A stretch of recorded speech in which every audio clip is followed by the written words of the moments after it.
Going to call the meeting to order at 1:07.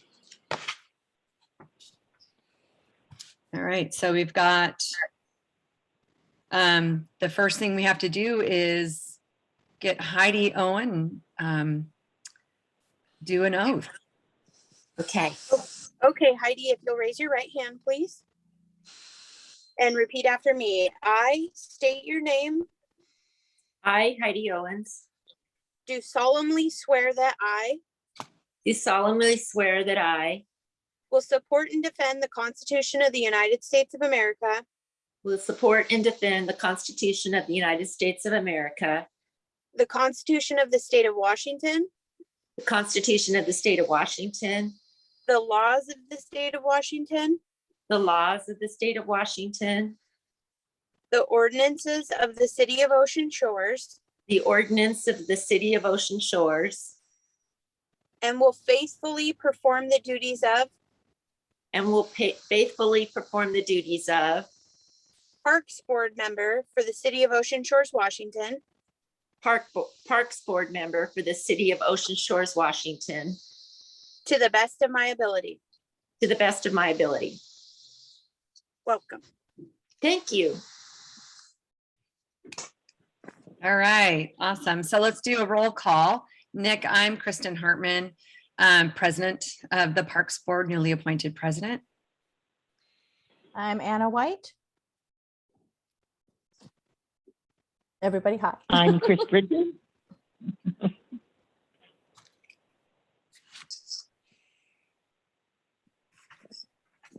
You met Heidi. All right, so approval of minutes, or excuse me, approval of meeting agenda. So this meeting agenda, do I have a motion to approve the agenda? I motion to approve. Anybody second? I second. Great. Okay, agenda's approved. All right, approval of, You have to take the vote. You have a first oh, and sorry, second, I'm and then- sorry. Do we have a, okay, all in favor? Aye. Aye. I Anybody opposed? I didn't hear that. The opposition? Nope. Okay, all approved. All right. You can tell we're pretty new at this, Nick, so bear with us. And You guys are doing great so far. okay, great. So September 21st minutes. Everybody have a chance to take a look at those? Okay. Motion to approve. I motion to approve. Uh-huh. second. All in favor? Aye. Aye. I Any I'm going to opposition? abstain just because I wasn't there. Okay. All right, so meeting minutes from September 21st approved. All right, so public comments. I think we might have somebody from the public on that want to make a comment. John Williams, would you like to make a public comment? Oh, can you hear me okay? Yes, sir. Yeah, I have no comments. It's nice to see the park board back up again. So listening, thank you. Oh, well, thank you. We're excited to have it back. Okay. Old business. First up is adopt a park sign. So Nick, what we talked about last time was, I know that in the past, the board has wanted to do adopt a park and try to get the community involved in the beautification and just making it nice. What really it was about the signs itself. And so what we talked about as a board was changing that to adopt a park sign. So maybe getting the community involved, kind of like what they do with the fire hydrants. You know, they pay a small fee. I'm not saying we have to charge a fee. I'm just the fire hydrants. They pay a small fee, and for 2 years, they're in charge of that fire hydrant. So we talked about that. And that's about what we've done. We've talked about that. So, but before we move on, I'm really glad that you're on because we'd like to get your input from that. Well, thank you for the opportunity to kind of dive into that. So one thing that does jump out at me, and you know, the adoptive parks have been done a variety of different ways over the years, and you know, the consistency there is, well, that they're inconsistent, and so I almost think that that's one of the kind of bigger overarching you know, elements that you know, probably needs to be addressed as far as, you know, how do we go about the adoptive park, you know, component. And the sign to me, I think is kind of that final step. If the desire is, you know, at this point in time to kind of start small, start simple, you know, with a sign, great. I'm on board. You know, we can help out in any way, you know, shape or form. But I do know that, you know, from a policy standpoint, that's one thing that, you know, I've had on my list for about 7 years. You know, Rich Otto, you know, a former Parks Board member, did, you know, dive into it and kind of laid some framework. You know, but ultimately, you know, the concept of, you know, continually renewing and applying for, you know, the adoptive park concept, just like what you're talking about with the fire hydrants, to me, actually, it blends well. There's a lot of synergy there. So maybe something to kind of keep in mind for, you know, a future agenda item. But at the end of the day, you know, if the desire is to dive into, you know, just a sign in simple form, you know, we'd be happy to help out there. Along those lines, we did standardize all of the park signs. That was something that Michael Darling had you know, kind of shepherded, and I think it turned out great. You know, I wasn't sure how that was going to turn out. I'm tickled pink with how it looks today, and so was your guys' vision that it would be similar to those signs, or that they would be, you know, consistently similar for all adoptive parks, or have we gotten to that detail? Well, what we talked about was taking those signs and making some like ground cover, maybe decorating it for the holidays, like people just kind of in the community adopting a sign that they live close to, and beautifying just the sign. That's what we were talking about, not changing the sign itself. Correct, because most of the signs right now, when you drive around and look at them, most of them have some sort of a rockery or a stone base around them. And inside of that, it seems that maybe the grass seeds have just kind of filled them in, and now they're just not good looking. They're just kind of look like somebody's either mowed them down or something, or they're not even sometimes weed whacked down. So the thought was maybe if we can involve the community into, you know, somehow supporting the sign, like you said, ground cover, something along those lines, it can show more. Once you start a community pride and you start getting the people to want to give more, maybe we can keep stepping up and saying, hey, now let's push to this next thing and then this next thing. I think we need to show us a mostly a new board, that we need to start showing that we can get things done and moving forward to start to show small things and bigger steps to start getting some of the faith back from the community.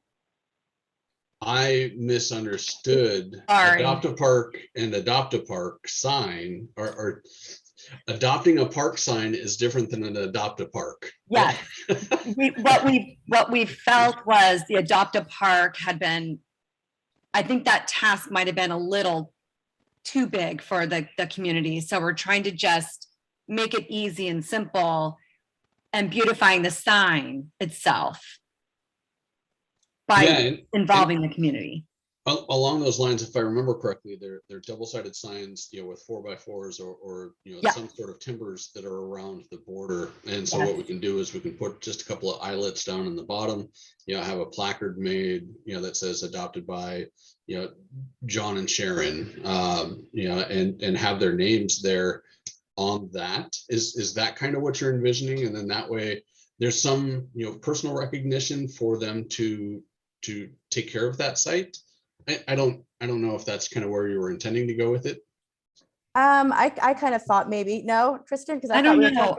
I guess I was just thinking that, that works. Yeah, I'm not opposed to that. The way it got kind of started is when we had talked about the parks and who was working on the extra projects with the parks and the extra beautification of it and whatnot, beyond just mowing and weed whacking them.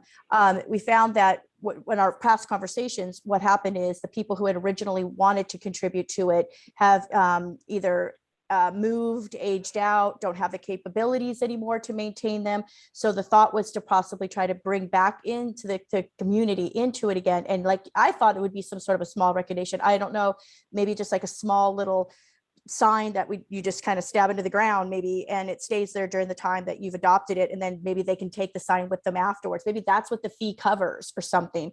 And then Okay. they could then have that little sign and have that pride in it, and knowing that that was how they did it. It was beautiful, or, decorated or whatnot. It's just that they aren't, there's just nothing being done with them, and they just kind of look, the signs themselves are great, but the surrounding area around them is just lacking any further attention. Yeah, I think that if you're gonna have somebody have a sign, then we're gonna have to think about a fee associated with that's gonna be a little higher than the $25 that we pay to adopt a fire hydrant. I don't know. I mean, they're also gonna have to be paying for some plants to put in there. And Yes. we want to make sure that the right plants, we don't want to have invasive plants put in. I mean, there's going to have to be some parameters. But if we do, $100, I'm throwing this out. This is not I'm just an example.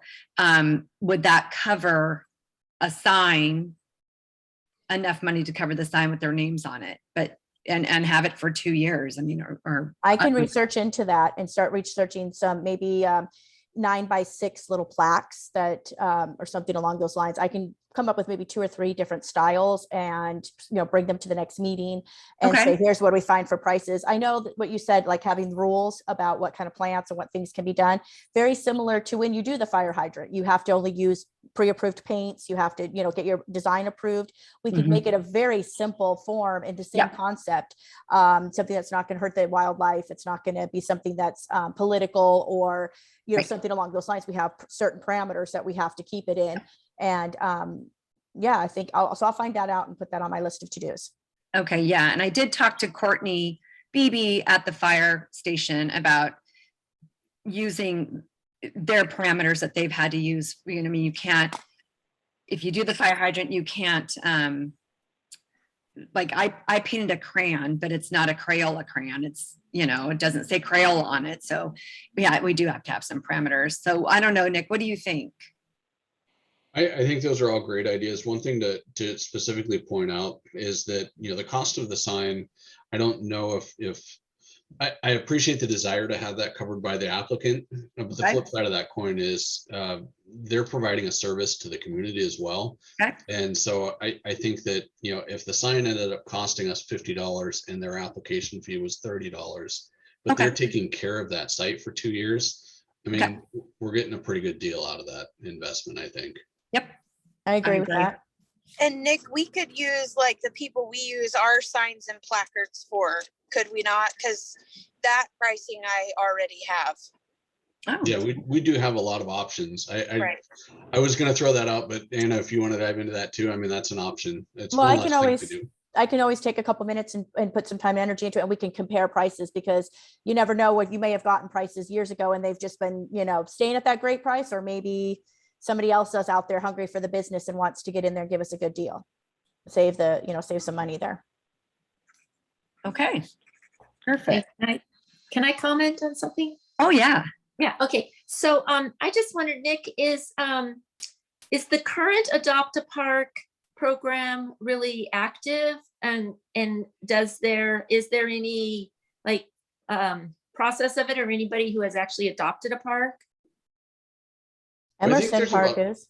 Yeah, there's a number of different parks that have been adopted. Gunderson Triangle 1, Triangle 2. I want to say there's one over on near Mariner Court.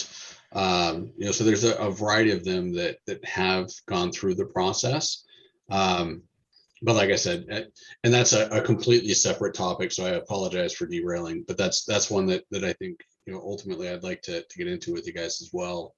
Is how to best establish a framework so that we're providing a consistent policy moving forward. But yeah, there are, I think, 4 or 5 that are currently active right now. So Adopt a Park sign would be an additional program. It wouldn't replace the Adopt a Park. Am I what we're talking about, the Adopt a Park sign would be additional to Adopt a Park? Or was this, or were you talking about it as a replacement? No, I screwed up based on the phonetics of the old business sentence. I read all of those words together and thought adopt a park signage at adopt a parks, which I think that's a completely separate issue that should be addressed via the adopt a park policy. So what we were diving into here though was just if somebody wanted to take care of the existing park signs, those nice blue ones that were put up the last couple of years, somebody is going to take care of the surrounding areas. That's how I understand it, right? Okay, so that's why I was just checking with Kristen and Anna too, if that's what you're talking about, is just this, the sign being an additional thing that we're adding, not replacing Adopt a Park. No, not replacing Adopt a Park. Okay. That's working with the ones that are doing great. These are just all the signs we're just trying to start with some small steps, showing the community that things are going to start moving forward again. And because everything had stopped for so long due to COVID and whatnot. So we were talking about trying to bring the signs back up to a more than just a weeded pot with Okay. a sign sticking out of it. Okay, I have a thought. Can I Yeah, share with my Yep, thought? go in? for it. Yes. Okay.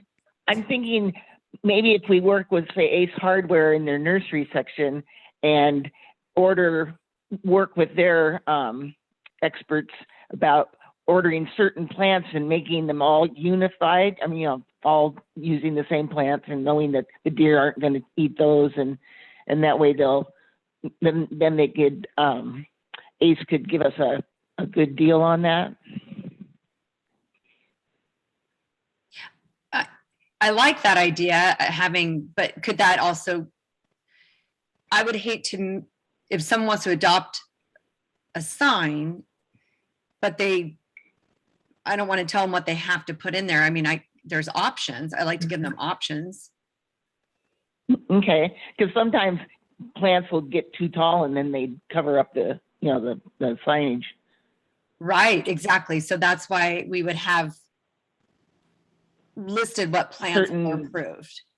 And that's And then also Okay. they can choose. right. And that's also There why you the go. purpose of them adopting it. It's their job to not just go in there and do the fun part of the first time of going in and cultivating it and getting their plants in and patting themselves on the back. The process is 2 years long. You need to go take care of said Right. plants. You need to pull Responsibility. out the dead ones. You need to replace them with new ones. Yes. It's the whole responsibility of it. That's why they are the way they are right now, because we're doing the absolute minimal to them and we're trying to bring them into a higher quality. And that's what the responsibility as far as adopting it is.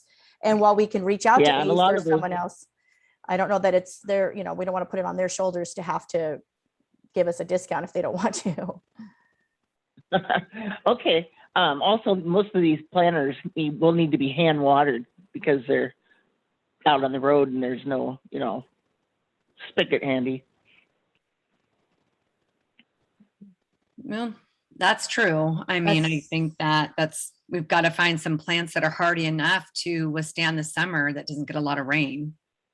Luckily, Yeah, we live or in a the people climate who where just, 9 months out of the year it rains. So, Well, I think when we originally started talking about the adopt a sign, we had kind of referenced back to Hoquiam Aberdeen, where they actually have that group that goes around and does all those beautiful baskets that are in the They water. community. And they actually do it as volunteers. They They go do. through and they water them.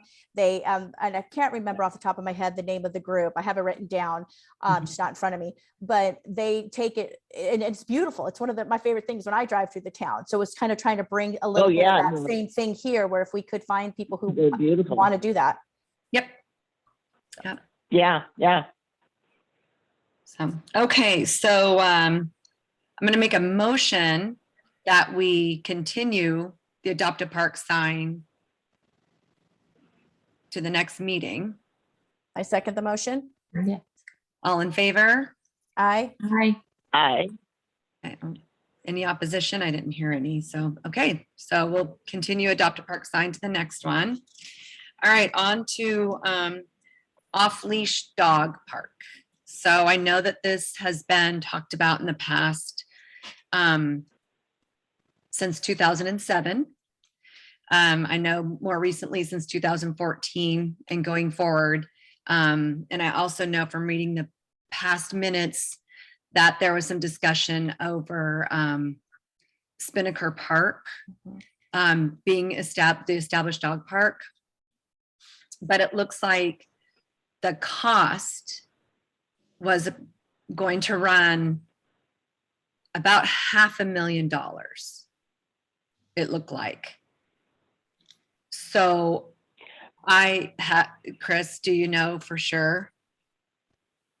The guy that we were talking to in Sandpoint, Idaho, who put their dog park in, it's a big, beautiful park. You could go online and actually Google it, the whole construction of it and everything. I think he actually said theirs came in at 200,000. So, and it's bigger than Spinnaker Park would be, but yeah, it's not cheap by any means. Okay. But I think we definitely would benefit, not only the city, but the tourist industry would benefit from it, because in researching it, we were surprised to find out how many people actually plan their vacation destination trip on their dogs. And I have some articles in a couple of the magazines that I'll get access to, you guys, and it's very interesting how you wouldn't think that would be a destination criteria, but it definitely is.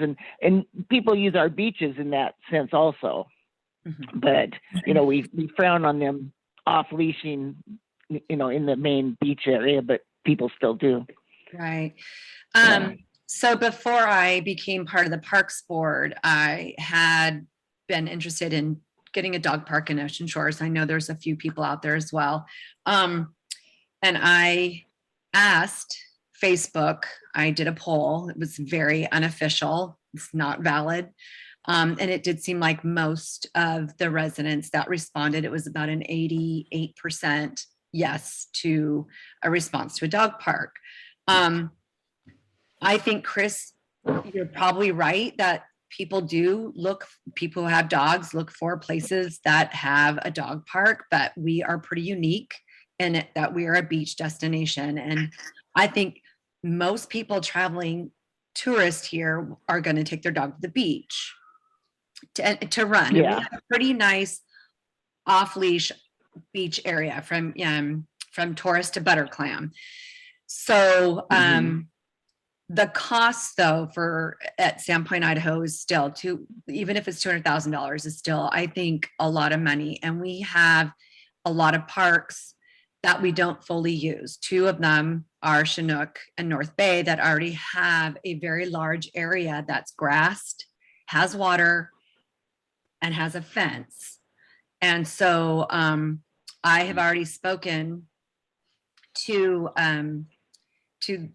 the city, to John, and we went out and looked at Chinook Park as a potential for a dog park, because really all a dog needs is some grass and a fence and maybe some agility equipment. We really basic things to have a dog park. And I think that and I'm a dog owner and I go to dog parks. And I'm going to tell you, as much as I love the idea of having a really beautiful dog park, I really don't think we need it. Not right now. I think that we've been talking about a dog park since 2007 and nothing has happened. And I think the reason is cost and location. And we already have Chinook Park. It's got parking. If we need to maybe make some more parking, we looked and it looks like we can. I think that we should really strongly look at Chinook Park as a dog park. I think that's a great idea. The one thing we would have to definitely consider doing is setting up, a short rules of using the dog park just for liability's sake. That is correct. On what would be. Yeah. That's correct. So other cities, what they do is, most cities are leashed, and then the dog park, they make an amendment to the rules that particular area is off leash, and the rules are put onto the dog park area. The nice thing is that we are not recreating, we're just recreating a wheel here. It's not that hard. But we seem to want to make it Thank you. hard. It doesn't have to be hard. So Thank you. I like to hear that. the area that we have at Chinook Park is 1,400. It's a 360 by 200. 1,400 square feet. Is that what it is? I mean, I'm gonna have to go to my calculator, but it's huge.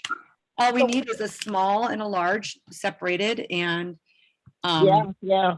So I agree with you, Christian, and I think the No, way I you put it agree. was perfect. Yeah. I think though, my It's question would be 72,000. is what kind of maintenance costs would be incurred onto that? And I think while I love your proposal of just making it simple and getting it done, and then further down the line, we can talk about adding more, benches for the owners and start talking about maybe adding a little bit every year or every other year. What would be the initial costs to the community to do this as far as maintaining it? Would there be insurance costs? Would there be, a certain hours that it's allowed? Is somebody going to maintain maybe when the fence is so that somebody's not going in at night? Or is it going to be 24 hours? And if that's the case, is there lights there? So, I mean, what about these kind of things for safety and for, because, you don't want we need to have somebody cleaning up the feces. If the owners aren't doing it, somebody needs to do that so we don't pass parvo or something on. So what kind of things like that are you proposing with this? well, it's already maintained. They already mow that grass, and there's But already mowing and picking up dog feces are not the same thing. I think anybody who has a dog who's gone in their own yard can attest to that. You don't want your lawnmower going over the poo, so what can we do Right. about that? Yeah, so I think that it's no different than the beach, right? I mean, you have to remember that there's going to be most dog owners are good. We all pretty much pick up our own dog's feces. Are there some that's not going to pick up? Absolutely. And it's just the way it is. Like there's never going to be a guarantee. I mean, you walk down the street and there's no guarantee that there's not going to be poop on the street. So we just do our best to clean it. It's mowed and it's already watered. The water's there, the water source. So that will help with your concern of parvo. I don't know the actual cost to add the fencing yet. We're getting that number, but it's going to be far less than $250,000.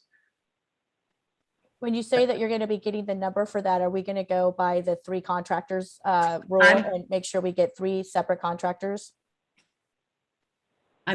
So we have to do the budget. And so I'm just getting a rough number we can look at. I haven't gotten a budget yet. We don't know. Fair enough. And And so it won't Nick- cost any more for liability insurance or anything like that to the citizens? No, it doesn't. It's under the umbrella policy of the city that costs no more. That's good. That's good. So that's a plus. Okay. Oh, go ahead, Heidi. What other things besides fencing do we need to budget for at this point? So what other items are you thinking that we need to acquire or we should plan or maybe see if we can get donated? So I thought a full list might be good of what we Well, need. we'll need concrete, some kind of a pad, a walk, a sidewalk. It has to be ADA. We're going to need some water stations, Trash receptacles. trash receptacles. And then we're talking about adding some parking. So we're going to have to maybe take down some trees. We'll need And- signage. We'll need signage. Mhm. I'd also recommend some benches. Well, a bench or a table. Yeah. Mhm. Okay. Yep. Oh, okay. And then we also, some agility equipment. It doesn't need to cost a lot of money, just a couple little things. One thing we were thinking about was bringing in some driftwood for not only the dogs to climb on, but people to sit on too. And that would save money. Bring driftwood off the beach. Interesting. Okay. Nick, I know this has been discussed in the past. Anything we're missing? No, while we were chewing through the conversation, I was trying to dig back through my emails. I know John and I looked at this back in 2019. And I can't remember where we left it. So if you're already in, coordination with John, then, that's the simplest framework. The biggest expense, the biggest externalized expense is going to be the installation of the fencing. Adding some concrete pads isn't that big of a deal. Widening the parking area, again, not that big of a deal. The biggest piece over at Chinook is just being mindful of it being a boat launch as well. And so we just have to make sure that where we put the parking is adequate for the boat launch. But Right. if you're already coordinating with John, then that's a step in the right direction. The biggest thing that I think is important for me to at least say it out loud, and it doesn't sound like we're going to be going down that road, is when we talk about any other dog park, whether that be Spinnaker or some other place, utilizing our existing assets seems to be the best course of action if we're going to go down this road. Number one. Number two, comparing our world to Idaho, and this is something that Chris, you and I have discussed a variety of different times. The toughest part is that Idaho comparison was a volunteer-based project, and our experience in Ocean Shores has been the volunteer-based projects are great for starters, and then they turn into public works projects once the first shovel load has been thrown. So my biggest challenge there is that we can't internalize a $250,000 project because of state law. And so it doesn't sound like we're going down that road. So thank you for at least letting me spit that out. And shooting forward with Chinook, coordinating with John is the great place to go. Yeah, I agree. So I have another question, Kristen. Did you and John talk about size of it? I mean, are we talking, because that's about a 4-acre park? Are we talking that we'll be able to do like an acre or 2 acres or? It's about 72,000 square feet. Okay. Okay, And and so then, it's 200 feet wide by 360 feet long. And so Okay. we kind of planned it out with the 360 feet long being the top, the length. So, and then giving a little bit more to the width to the large dogs, just a little bit. It wouldn't be split evenly. It would be a little wider for the large. The small dogs don't need Yeah. as much room. Oh, go ahead, Nick. Hey, one other thing to note, and I don't know if you and John talked about this, but as it relates to Chinook and any of the other existing parks, one thing that we'll probably want to be mindful of is being pretty aggressive in rehabilitating the turf. There's a lot of those goat Yes. heads out there, and so that's going to be another little expense that's going to be involved. Yeah, so we did talk about that. And so there's a few ways because goat heads, if you guys don't know what the goat heads are, they are those 4-pronged or 3-pronged. Horrible little things. They get caught, right? Yeah. And in the summertime is when they come out, when it dries up, right? Yeah. And they get in my tennis shoe and I can't get them out. You can imagine a dog paw. Oh, I know. So Yeah. how we can get rid of those is a few ways. One's herbicides, obviously. That's probably not going to be a very popular, but that is one way. The other way is keep that very watered and not mowed too low. So it has to be lush grass. It doesn't like to live in lush grass that's been watered. But I know that the golf course has had to deal with goat heads. And so my next call is to Kurt Zander, who maintains the golf course, to find out how he maintains those goat heads. That's what I need to do. Can I just make a quick suggestion?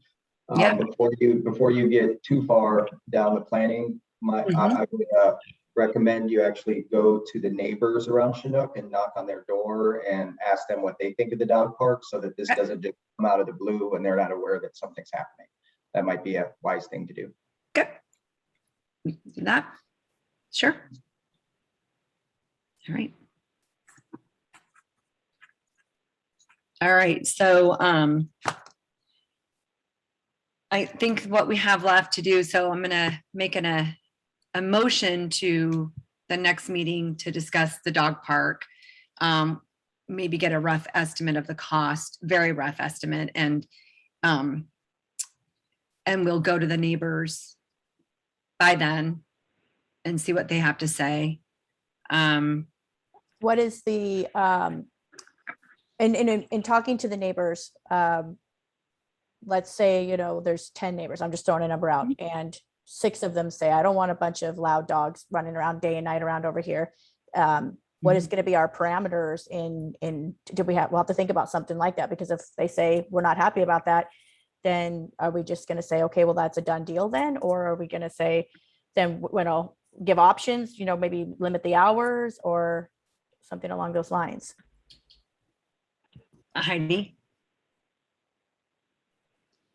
Yeah, well, what I would suggest is when we go talk to the neighbors, we float the idea and then we get their input.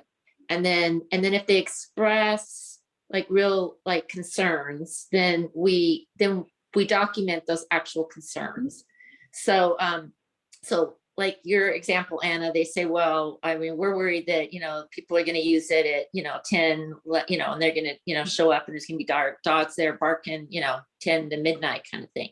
So then that will be something we can use later to struggle, but we try to get to what their specific concerns are so that we can see that, that we can find a way to try to address those concerns while still fulfilling the general interests around the community of having a dog park.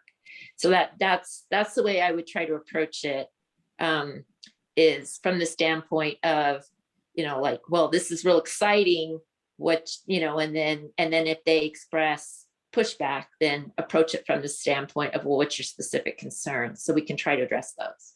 That's the way I would suggest. Yeah, because we don't know what their concerns are going to be until we ask. Everybody has something different, so absolutely. Yeah. Okay, so that's my motion to continue with the dog park for the next meeting. Second the motion? All in I second favor? that. All in favor? Aye. Heidi, you're back to being muted, I think. I wanted to comment on the motion first, but I Sure. mean, it's like, yeah, just if we, just that what we're going to specifically try, we're bringing it back to the next meeting, but that's where we will have the rough budget. We will have talked to the neighbors, Yes.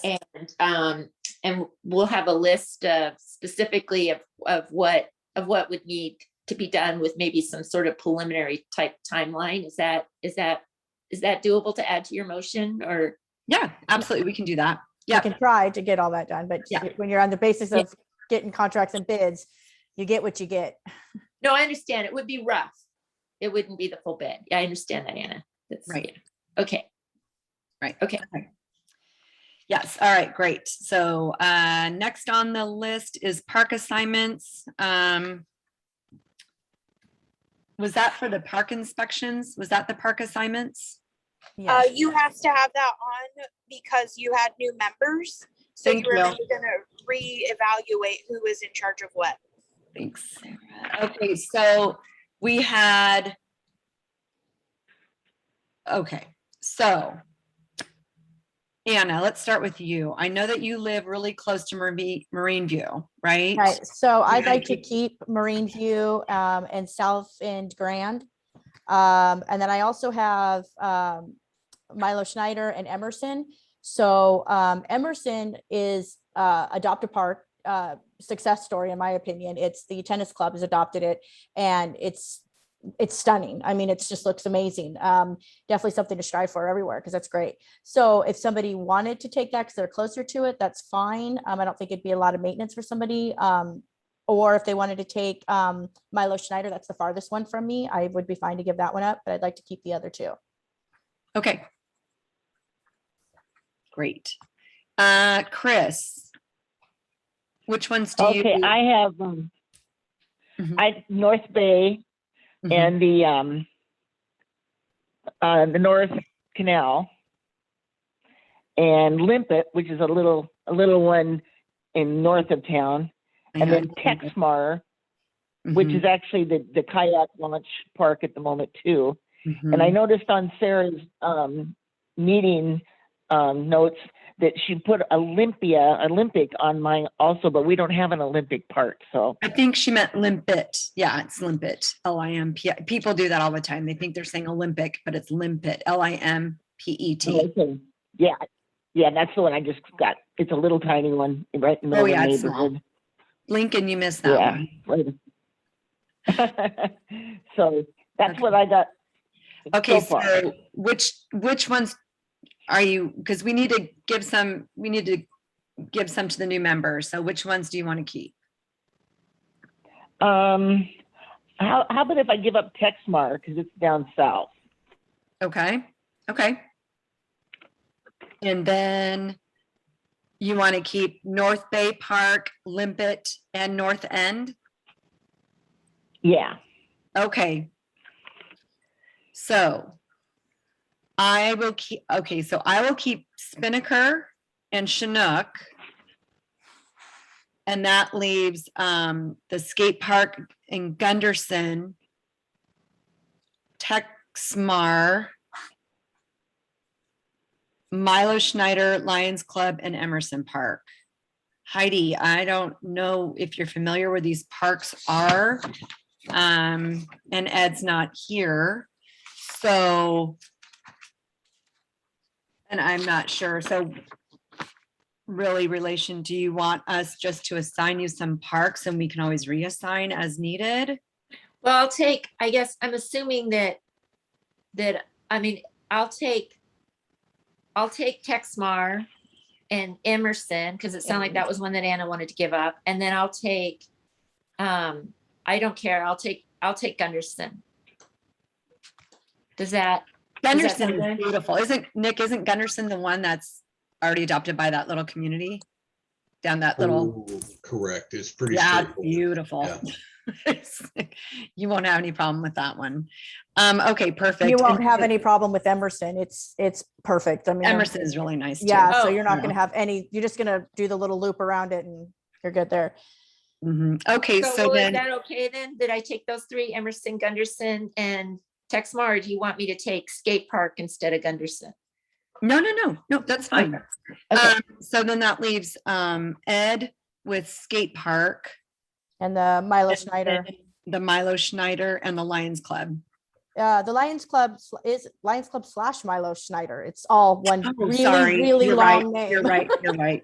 So, So that was, Ed has skate park and then Milo Schneider. okay, Well, that which makes is good sense. because they're right by each other. So that will work out good. Yeah. So Heidi has Texmar, Gunderson, and what was the last one? Emerson. Oh, thank you. Okay, so that's done. So motion that we completed that task. We shouldn't have to reassign, but motion though for next time to make sure that we've done the inspections. I've done mine for the last meeting. Or do we want to touch on any of those or no? Sure, we can. Yeah, do you have any issues? Did any issues come I forward? do. Okay. South End Grand. I have to be honest, I didn't even really know it existed. I always just thought it was a little blocked off city area until obviously I was made aware of it. And when I went there, there was a fisherman there.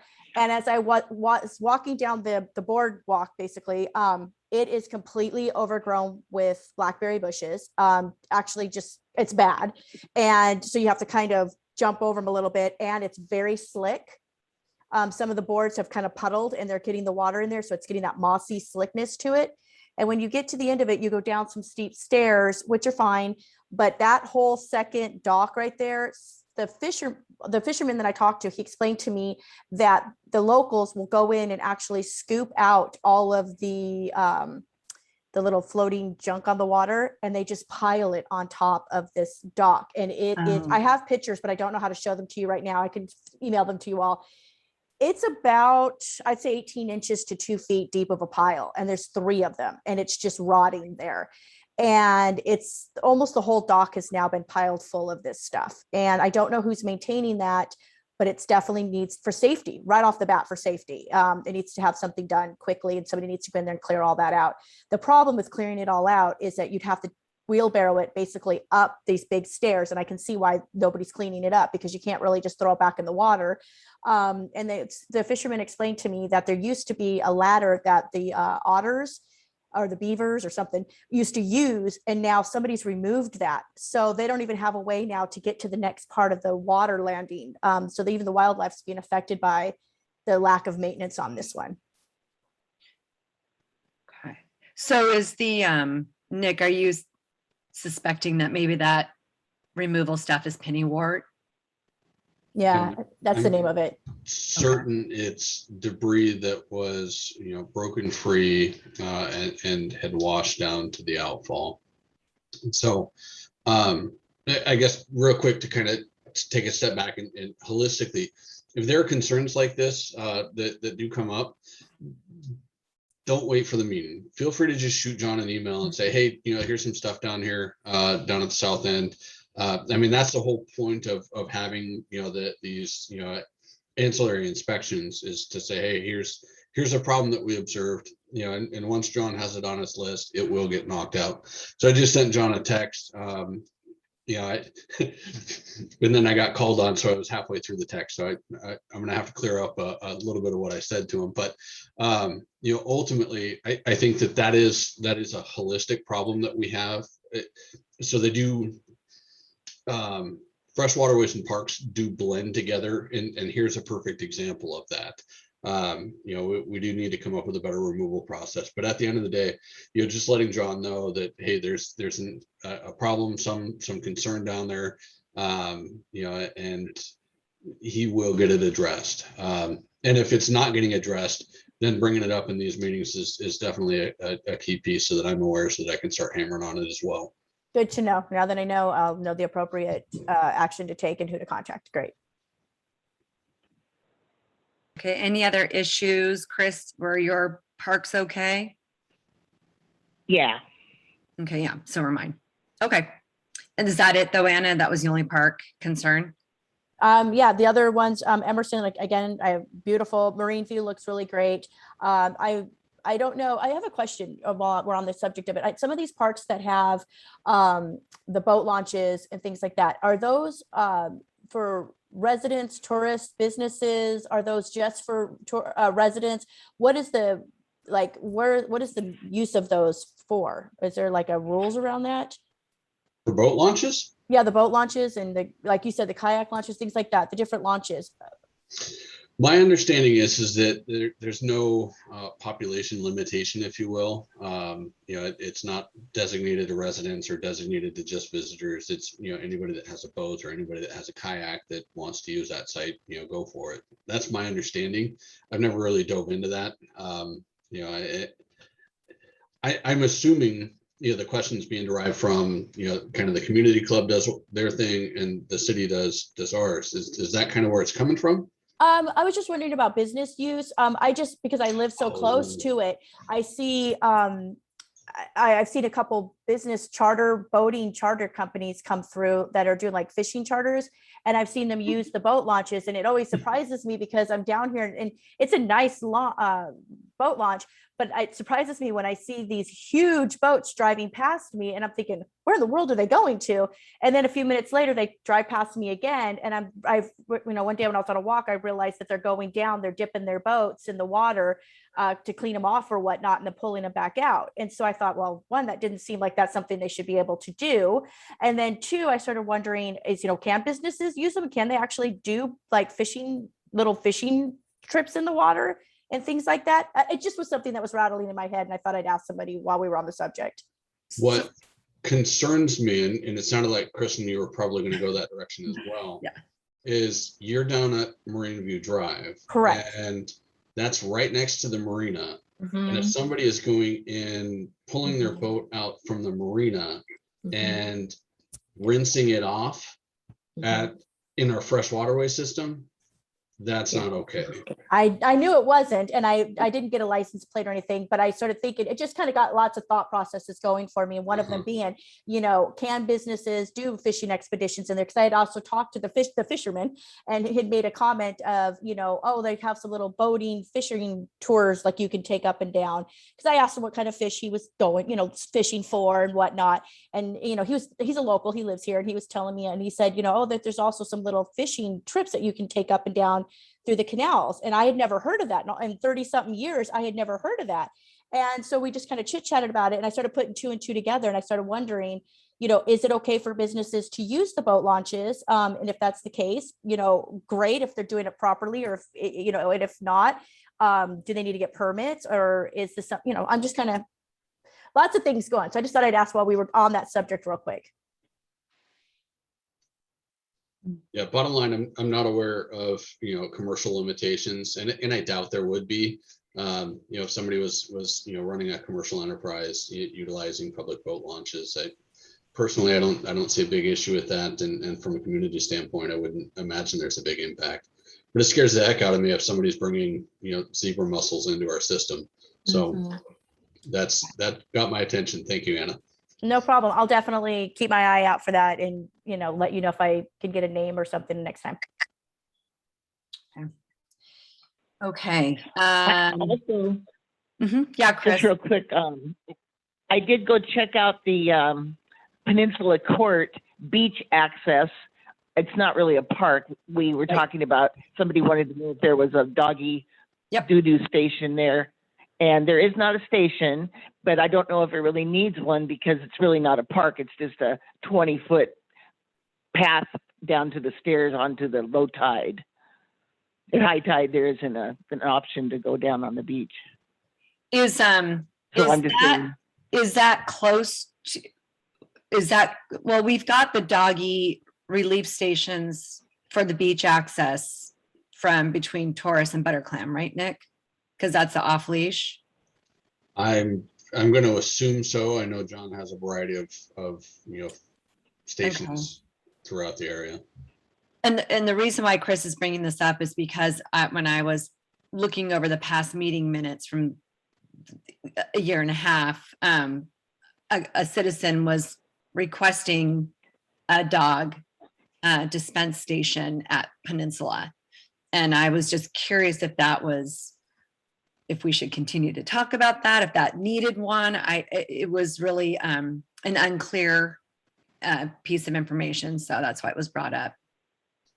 Yeah, just, I guess for everybody's edification, one of the things that, I try to be cautious about, committing to, saying, yeah, let's go ahead and throw a dog bag station here and a dog bag station there, is it boils down to somebody needs to stock the materials and somebody needs to remove the materials. And that's been our biggest challenge. Every time I add a new site, it's a new place that I've got a guy that needs to be going that isn't normally going there. And so one way that we've kind of worked around that is that somebody, I can't remember who it was, there was somebody that actually volunteered to just stock the dog bags and remove the waste. And so we put up a facility just knowing that they were going to be taking the waste and continuing to stock the dog bag. If there was a way that we could kind of work something out like that, I wouldn't have a problem. But I hesitate to assign a resource to an area that I don't know if there's a lot of need for it. How has that worked out with the person who's volunteered to stock it and to clean it up? How's that been working out, and how long has that been going? I want to say it was something that came up last year, and I have no idea. I'll have to follow up with John to see where we're at there. Yeah, if you could, that would be great. That would be very helpful. But again, I was just trying to come up with some things that I felt like that since the board hadn't met, and then all but 2 members were gone, we were just trying to figure out what ends needed tied, basically. So we didn't say that there had to be one. I was just wondering if there was. And Chris, you're saying that you don't feel that there needs to be one there. No, I don't, because when I was down in that area, there was a guy on the beach with 2 big dogs, and we had this discussion with, I think the mayor at one point, and it was a case of, you know, when dogs take a squat out on the beach, we don't require people to curb their dogs, or, you know, because then the tide comes in and washes, and that's kind of a nature's septic system kind of thing. But I personally have actually found dog do bags knotted and left. Yeah. You know, they're not That even. happens. And I thought to myself, yeah, why did you even bother to pick it up if you're just gonna gift wrap it for somebody, you know? I But don't know. I feel like sometimes they forget that they did that. Like they're gonna grab it on their way out, and then sometimes they just leave it. I don't understand it either. Yeah. I don't operate like that, but I don't know. People do. So yeah, okay. Oh, yeah. well, thank you for doing that, Chris. I really appreciate that. Okay. Great. Okay, so I think that park inspections, a motion to keep park inspections on the agenda. I don't know if I already motioned that. I second the motion. I second it. Okay, all in favor? Aye. Okay. Aye. Okay, great. All right, we'll try to wrap this up. We're just a little over time, but we started a little late. Well, I had on here the budget modifications. So basically, the council will be doing a study session for budgets for 23-24. And we need to get our budget into them to review around that time. Eric, since you're here from council, you know, we haven't met in 18 months. So we're all pretty new to this. So I'm see that we've got the budget for a summer fun program that was not used obviously in 2020 because of COVID. And so it was about $34,000 and change that they moved to the 21-22 budget. Can somebody really fill me in very quickly what the summer fun program is? Yeah, that's Bob Peterson's project that he started a couple of years ago that actually goes to the school, the elementary school, and just does a summer program with the kids. So that's in the parks budget. Yeah, but that's actually a specific, a very focused, so that's Bob Peterson's project. What is it though? What do they do? He does a summer program for the kids at the elementary school. They go down to the Coastal Interpretive Center. They do not games, but it's a very focused education, but kind of a, you know, day summer camp thing for a week that they just get the kids involved, you know, and come back and coordinated with them. They take them down to the beach and the tide pools. They take them to the interpretive center. They do games. They bring in speakers. They do a theater program. They did last year. They painted the playground area and stuff. So it's that. Right. program. So it's 1 week in the summer. It's like a camp, if you will, day camp. Pretty much, yeah. Okay. All right. Yeah. Perfect. Okay. It's just to, I guess, expand on that. It's STEM focused, so science, technology, Yeah. Okay. English, Thank and math. you. And this is in the parks budget? Yes. Yeah. Mhm. It's probably just where do they put it? So they didn't want to make a new line item for it. So they put it in the parks budget. Otherwise they would have made a special code for it, and they didn't want to do that. Doesn't that kind of Okay. make it a little odd though, that it's in the parks budget when it has nothing to do with the parks? So that when we go to the citizens and we say, we need such amount of money for the parks, but 35,000 of it's being used on something else, or, I mean, Good point. I think about my household and when I have grocery money, but I'm really going out and buying a pair of shoes and I go back and tell my husband I need another $50 for groceries. It's why, you know, because it wasn't that's not what I was using it for. So I'm a little confused. Yeah, and just, I guess, on the budget framework, that's probably an area where it's going to be beneficial for us to allocate some time in a future meeting to dive into. The parks program used to be Parks and Recreation. And so the recreational component of it, I mean, there were youth programs being run through that division all the time. And so it's an extension of that youth program concept. That makes sense. That makes sense then. Okay. Okay. But if you guys want it moved out, I'm sure we could find somewhere to put it, or Angie could. I mean, now it makes sense. It was Parks and Rec. Yeah. So I think, Anna, are you okay with that now? I mean, we're not Rex anymore, so I mean, I'm Sure. 50-50. I mean, I just always, I believe in transparency to the community, and I think that we don't want to muddle anything. And I think if we can keep things super clean and super clear and precise to it, it will help get, in my opinion, that it kind of gets the community to feel a little bit better about the boards and the people who are representing the city. So, I mean, if it made sense when it was Parks and Rec, I don't know now necessarily that it makes as much sense. I would like to know if we presented to the community that we have X amount of money and evolved every year that we can use for the parks. It is going to the parks and what the parks is using it for, so that nobody can later come back and say, well, we spent, $35 on something that was completely irrelevant to it. You don't need more money for your dog park because you could have used that $35,000 on this. And then we have to explain to them, no, it wasn't about that. It was about a camp. And, I don't know. It's really kind of a whole thing, I guess.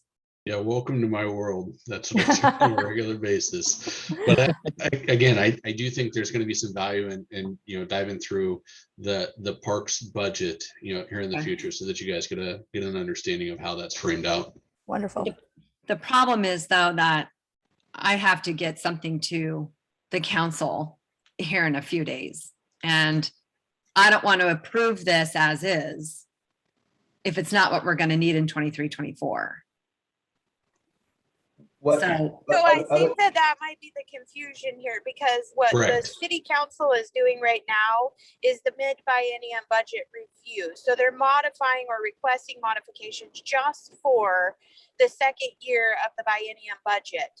So 23-24 wouldn't happen until the end of 2022. So it was just, where does your budget sit? Are there any expenditures coming up in 2022 that you don't have funds allocated for, or you're going to need additional funds? okay. That's what. this Okay, is that's what about. this is about. Okay, but Yeah. still, I mean, we haven't even had a meeting. This is our first real meeting. I mean, we had a special meeting, but we don't even know where we stand with the budget, really. I mean, I'm looking at it, but nobody's ever done anything with the parks in 18 months.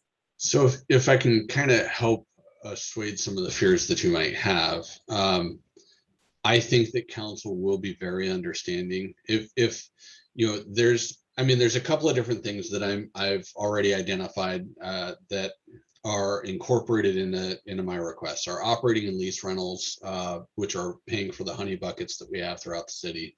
That budget, it's gotten blown out of the water. Honey Bucket took over from the company that we were utilizing. Their rates skyrocketed, and so now we either need to make the decision: do we cut the service and reduce our level of service, or do we increase our expenses associated with that? And so I'm utilizing that as a discussion item. But if we come back in January and say, hey guys, we really didn't have the opportunity to go through this as part of the mid-budget review, these are our 2 or 3 high priority projects, i.e. the dog park over at Chinook, for example. We've gone through the process, we've evaluated everything, and here's the ask at this point in time: can we make this adjustment? I think that is a much better approach than trying to hurry and ram something through that literally, is like next week. Okay, that makes me feel better, Nick. Thank you, because I was a little worried about that. So okay, so we can. Last piece, because we have Mr. Noble on the horn here. In the event that we go down that road, just making sure I'm not painting a picture for this committee that I don't think can be supported. You on board there, Eric? Does that make sense? Yeah, well, I mean, if you have it, so how does the budget work? When you guys go out and mow the parks, do you use the parks budget to reimburse yourselves for that? So that's been going on. So that money has been being used, even though the park board hasn't met. That budget's been, because what the budget's like $45,000 a year. Is that what I understood? Is that about what it was? That's what it used to be. No, it's 350 for this budget cycle. Yeah, Three it's- hundred and 50,000. Yeah. It's- But that, yeah, and so that takes in the watering of the parks and all that kind of stuff too. There's a So- whole bunch that goes along with it. And that's kind of why I'm Yeah. going, it's probably best not to try to Yeah, shoehorn all yeah, of that, it. yeah. So, It's yes, big. yeah, well, it's big, but it's all, I mean, how much, probably 80 to 90% of it is used up in public works maintaining the parks.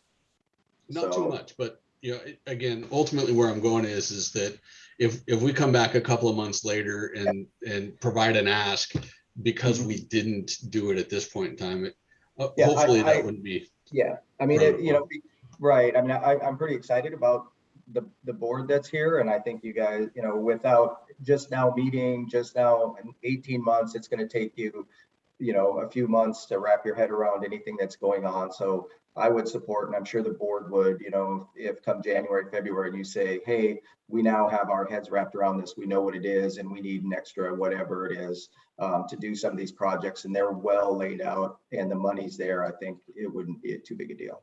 Okay. All right. Thanks. I appreciate As long as that. you're not asking for, you know, $500,000. I don't know. Anna might need some Yeah. money for her shoe budget, I guess.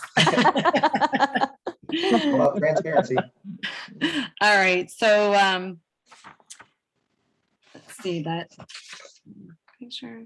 So the budget, so obviously, budgets are always going forward. So we're just gonna have to. Do we want to make a do we want to put budgets on the next meeting, you guys? See where we are, or do you want to? No, I think budgets is important. Mhm, Okay, I agree. so motion to keep budgets going forward on the meeting agenda. Yeah, I agree. And I think that it would be nice if we could get a copy of what you currently have. I don't know, maybe it was supposed to come to me, but I didn't see it. It is on, I found it online. I found it under the Okay. budgets on the Ocean Shores city government page. It's Okay. there. I'll find it. Thanks. Yeah. Okay. Actually, to make it simple, I'm going to cut out the 2 pages that are tied to parks so that you don't have to go through the 290 pages of the document. Yeah, Thank you. I did. Yeah. So that'd be great. Okay, thanks. All right. So I motioned it. Anybody second that? Yeah, I second. Okay, in I favor? think. you should Aye. go on the- Aye. Okay, great. All Aye. right. And then we kind of, it's 2:15, so I want to try to wrap this up. The last discussion was the North End Grand Canal Park, and I feel like the Fresh Waterways is working on that, correct? Is that Fresh Waterways? Correct. Is that the North End I Grand believe Canal so. Park? No, that's Nick. Well, Or is that the one that they want? Was that North End Granite? Is that the one that they want to develop? Put a dock in or something Dock, so that that, was yeah, it, so that yeah, people the can go dock. up into town. I think that's the one, right? yes. So, Yeah. so the inception of that project really was a combination between the Fresh Waterways and the Parks Board.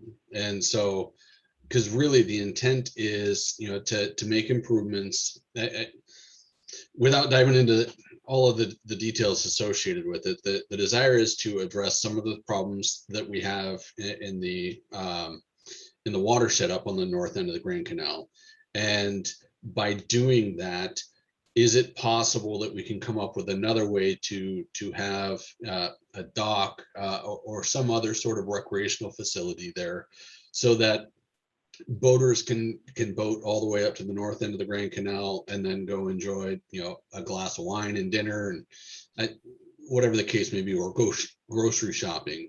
And so really it's a parks project and it's a Fresh Waterways project. So it really does combine the two. So another thing that I will need to get you, if you haven't seen a copy of it already, you know, because the Parks Board was intimately involved in kind of the scoping of the initial phase of the project. And so we've already kind of gone through the preliminary layout of the site, you know, and you know, looked one direction and another direction and kind of zeroed in on a preferred alternative. Where we're at right now, when we were going into COVID, was, or when COVID kicked off in March of last year, was we were just starting the public outreach process. We had already completed the initial evaluation and programming study, and then we were going to initiate the public outreach. And what I have been doing is leaving the anchor in the ground, not allowing us to move forward yet, because I'm concerned about the perception of initiating public outreach where not everybody's going to feel comfortable moving forward and participating. We're in a Zoom meeting right now, for heaven's sake. And so I don't think it's appropriate to have a public outreach via Zoom. The Fresh Waterways Committee or Advisory Board wants us to do this in person.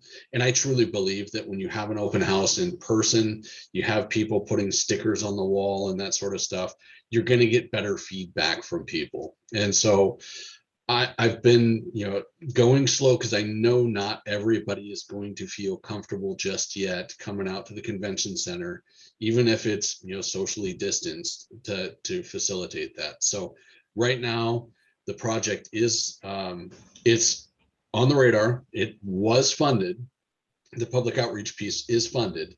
We just are electing not to move forward because of those social concerns. So that's kind of where we're at right now. That's good to know, because I was on that committee and I kind of wondered where it was at myself. It makes sense. Yeah, yeah. Okay, so we just have to keep it on our radar until we feel comfortable having the outreach. Yeah, that's what, If- so the Fresh Waterways Advisory Board is leaving it on their agendas as well, so that Right. come up every month and we're saying, hey, are we at a point where we can start moving Right. forward? Okay. Um, Okay, all right, great. So, all right, go ahead, Nick, Chris. is there some way that Kristen and anyone else listening in can actually maybe go to your office and see the beautiful artwork that was submitted by the company that was hired to research that? 'Cause Yeah, I that would think really clear. what I'm envisioning is actually emailing the draft report or the draft final report. And then that way it's just Okay. a PDF document that everybody can go through. I think it's on our file pro, but I'll make Okay. sure that it gets directly to you guys. So That's is this good, thanks. something that's had a little bit of, the community starting to kind of get a little bit of word out there about it? Or is this just something that it's kind of be like a dun, da, da, da, here's this big announcement kind of a thing, come to this meeting? We had a lot of momentum going into March of 2020, and we have lost it in the last 18 months. And so that's the frustrating part about it. And so once we get to a point where we do start to roll this back forward, I know the Fresh Waterways Advisory Board, as well as the Parks Advisory Board, I'm hoping that everybody can kind of band together and say, hey, we're now at a point where we're going to start, heading down this road to at least, solicit public input, and having two different boards involved, I think will really help spread the word prior to that. But I feel like we lost a lot of the momentum already. Okay, all right, well, yeah, it's gonna take us a little bit to get back, but we'll get there. All right, perfect. All right, so motion to keep the North End Grand Canal Park on the next meeting. I second the motion. All in favor? Aye. Hi. All right, perfect. Okay, looks like that's really about it. We are a board of 7. We have five members now. Ed Schroll was also appointed. He's just not a current member yet. That leaves 2 vacant positions officially. So if you guys know anybody that's interested, encourage, people to apply. Maybe I can put it back on Facebook, get some interested candidates out there. Sounds good. Oh, go ahead. Oop, was Well, I that just said it sounds good. Oh, sounds good. Sorry.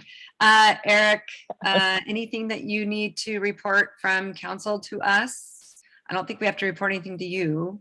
No, I'm just here to listen and I'm excited you guys are back together and it'll be good to, looks like there's some energy on the board. So I'm looking forward to seeing what you all can do. So appreciate you stepping up and volunteering.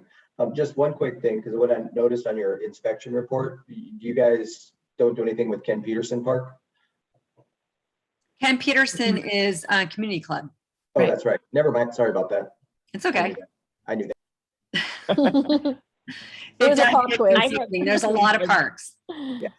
Okay, okay, so future meeting items that anybody feels need to be discussed at the future meeting that we didn't discuss today. I would like to ask if, when we do finally get a in-person meeting, I'd like to suggest we use the library meeting room for that, if that's okay with everybody else. We were using the Elks Club, and when I approached them about continuing using that, they kind of went, can you get back with us on that?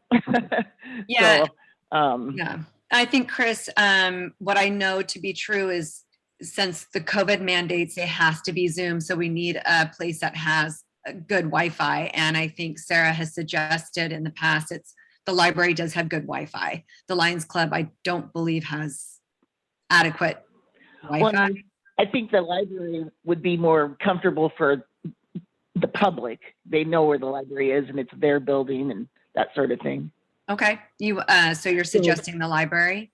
Okay, we would have to, Should I talk to Keitha about if that's a feasible situation? hold on a second. Sarah wanted to say something, I think. So Okay. the rest of the board, you have to have a remote component. You have to have Zoom or some type of remote component, but you can be in person. And right now, all the rest of the boards are meeting in person with the Zoom component at the library. We have all set up at the library. So Okay. it's just a matter of we got this together because everybody has their, respective schedules and to get a meeting going. So if it's what you guys want to do, I will relay that to Keith and book these times. Okay. 1 o'clock, second Wednesday. You're more than welcome to keep it on just Zoom, but that is an option at the library already. You Oh, broke good to up a know, little good to bit. know. Sarah, you broke up just a little bit. So did you say that you Zoom's would whatever talk? the board as. Yeah, if you guys all agree that you want to do it in person and Zoom, then I'll just book the room with Keitha. Okay. So it's what you guys as a board collectively want to do. If you want to do, in person, then I do the remote at the meeting, or we stay on Zoom. It's completely up to you. Okay, so what do you think? Do you like doing the Zoom right now? Do you want to go ahead and try an in-person? I'm vaccinated and boosted. Okay, I'm in favor of doing it in person, so, okay, but having the Zoom as an option. right. So I'm in favor of a hybrid. I would do an in-person, but Zoom if I can't be in person. Right. There you go. Or for people, that aren't comfortable. I don't know about Ed. I mean, he may not be comfortable with Ed in person, so he may want to do Zoom. So do you want to do a hybrid approach? How would a hybrid work? So if I can kind of interject here, and it looks like Sarah is just going to do that as well. Take a look, Sarah, the Freshwater Waste Advisory Board, those are on File Pro, right? The meetings, are they already posted? And the Planning Commission? Planning Commission, yeah. Okay. So both of those are actually hybrid meetings, meaning that Zoom is being recorded, it's being there or provided for those that want to either participate, but the majority of the board members are sitting around the table and you have a camera that's sitting off way in the distance. And in some cases it works really well. I've been a part on both sides of the coin, and so I think that's what Sarah was saying is that, option A is you do a hybrid and option B is that you stay completely remote. Okay. So those sound like the two options. So does the parks area, I mean, excuse me, not the parks, the library, do they have the capability to keep everybody 6 feet apart? Because my concerns would be if we're all sitting around a table and we're trying to do this and the public to hear it, we have to wear masks. That's going to be muffled. It's not going to, it just seems like now, and we're moving into what pre-COVID was kind of known as the flu season. And we're kind of getting into that time right now. And the holidays are coming up. So some people may be going out of town versus not because it is the holidays. So those are some of the thoughts that are in my mind right now. So again, Nick said, you're more than welcome to go look at a planning commission meeting or a fresh waterways meeting because they're conducted that way right now. Masks are required. The seats are 3 feet apart. They're not 6 feet. That's not a governor mandate anymore. Okay. So masks are required in the library. You have to wear your mask the entire time. That's city policy. And so, like I said, if you want to wait and make a decision and go check out those videos, I mean, Kristen has Rich, he's on the planning commission. He's been doing this for months at this point, hybrid. So it's really what you guys are comfortable with. And like I said, or Kristen said, not me, that gives people the option that aren't comfortable to come in and the people that are already out and about to come to the library for the meeting. So it's up to you guys. Well, since we only have 2 more meetings this year, November and December, maybe we should just shelf it until January, figure it out for the start of the new year, maybe. I think that's a good idea. Yeah, I agree. So let's just do Zoom. And take a motion to do Zoom through the end of the year. I second the motion. And in January, we'll take a look at if we want to go to a hybrid. Okay, all in favor? Aye. Aye. Aye. Okay, Great. Can I bring one more future meeting item up? yeah, And that is that the city council is working on the city's working on the comprehensive plan. And when you look at the draft, the parks section basically refers to the adoption of the City of Ocean Shores Comprehensive Plan and Recreation Facilities Plan, which was adopted in February 26 and 2018. And I think that there's some things in there that will need to be updated, including like they call Spinnaker Park the dog park. So I encourage everybody to look at that and then for us to discuss that at the next meeting. okay. If you guys approve of that, so. So I think what you're saying, Heidi, is to have an agenda item that we review the comp plan for the city parks, the comprehensive plan for the city parks. Yeah, I think that it does need to be reviewed, because if it's going to be adopted as it is, I think it's going to have some issues in it, so. Okay, Eric, I know, Eric, you've been very involved with the comps plan portions of it. Eric, are you still here? Oh, there you are. Is anybody from the city council specifically reviewing the parks portion of that? Well, we, as the ad hoc committee, we just went through it as a high level, but I know the Parks Board spent a lot of time and a lot of work on their long range plan. So it's a very good document that does need to be updated. Okay. But it's already a pretty thorough document that and what it allows us to do is on the comp plan is, the Parks Board just does their own long range planning and then it use that way you don't have to redo the whole comp plan to put the Parks Board in or not. But that document was well done and they put a lot of time into it, but I agree it needs to be updated. Okay, so Heidi, all right, so I'm making a motion for the next agenda meeting to have already reviewed the comps plan and come up with some ideas on some changes. Yeah, and I can go through it and come up with a pre-list that then I can send out to people ahead of time. Okay, so Heidi, motion that you are in charge of the comps plan review with some changes to present to the board on the next meeting. Okay. Do I have a second? Second the motion. Okay, all in favor? Aye. Aye. Okay, perfect. All right, so I think have that one is it so far. Whoops. I just, So, go Hang on, ahead, Chris. Kristen. I'm I sorry. just wanted, I just wanted to let you guys know that I did get a hold of Michael Darling to see if he had any, information or paperwork that he wanted to pass on, and he said he put it all online, so it should be accessible that way. Meaning online at the Ocean Shores government webpage? That's what it sounds like, yeah. Okay, Yeah, okay, so if we had any questions from the past, it's all online. Right? yes, but he can be contacted from the interpretive center because he's with them now, if we wanted to get a hold of him. Okay, all right, great, thanks. All right, so I have our next Parks Board meeting for November 10th at 1 o'clock. It's gonna be Zoom. And do I have a motion to adjourn?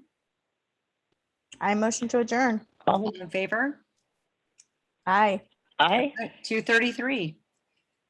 Thanks, you guys. Yeah. Thank you.